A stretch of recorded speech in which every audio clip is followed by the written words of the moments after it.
lot of people argue 2013 was the year of native.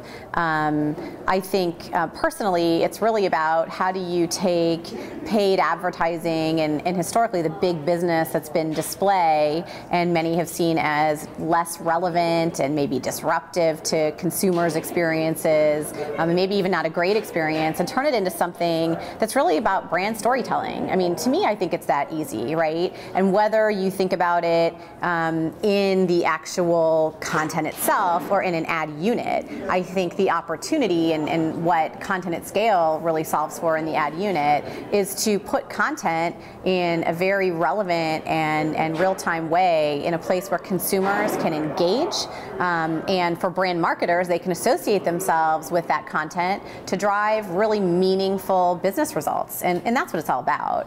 You know, traditional display campaigns could be created any kind of a way, and they were really subject to the constraints of what could be placed within that unit for consumers to engage with. And I think what this really solves for, what content at scale does, is it essentially democratizes the ability for really quality premium content to be leveraged, you know, within that ad unit. This is the great thing about the versatility of the platform, right? Think about it as a different kind of way to access content, right? Content, a CMS system, if you will, right? Where brands could have their own content, they could have their own assets. I mean, think about a business like Kraft that owns their own recipes. I mean, we have so many brands that have their own truly good, quality, engaging content. They can actually put that content into the system, as well as access through the system all of the dozen-plus publishers and counting who have made the license to their great content available, you know, as easy as it was demonstrated live, you know, just now, through searching, identifying, creating a collection, and then, you know, going through an approval and publishing it.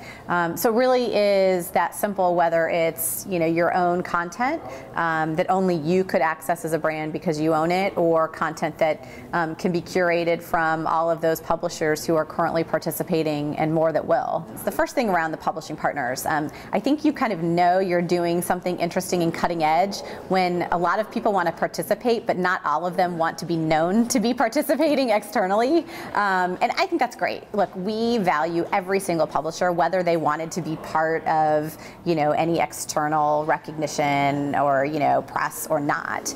And, you know, there's really great publishers from Martha Stewart to Rodale to Time Inc.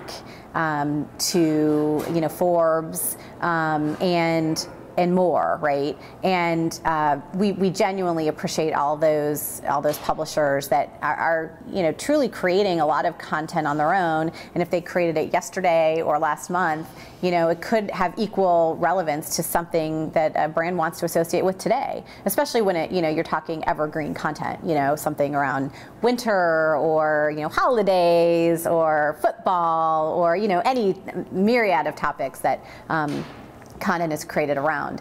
You bring up a really good question around if you source that content in the system and publish it, can it only live with the publisher that, you know, owns the content? No. I mean, that's the point of the system, right? You can go do an ad buy with any kind of scale. That's why we call it content at scale. You could do an ad buy programmatically. You could do an insertion order-based ad buy, you know, with display that you're already running, and you simply plug in content at scale, right? You think about it as like a third-party or fourth-party ad server that allows you to take an ad buy regardless of the publisher. So the truth is, Forbes content could end up running in any other publisher's content, right? And that was something to be worked through. But I fundamentally believe in all of our publishing partners who are on board, understanding the maybe what some might consider potential risks, believe, which is content will win because consumers will have better experiences. And what's the opportunity for the publishers? Is a rev share? Or how does it Absolutely. work? So we're pricing, there's the price for content at scale to access it, and it's a CPM price, the way you'd pay a CPM for other types of, ad serving or et cetera. And the publishers absolutely are, incentivized, because when when their content is selected and published and actually seen and engaged with, they get a rev share. So today, North America, text, images, soon, end of first half, video, second half, international, roadmap to owned channels, earned channels. I mean, we have some templates created, but you can certainly have your agencies and partners get creative with what it looks like. Honestly, there are just so many ways to go from where we have started this journey.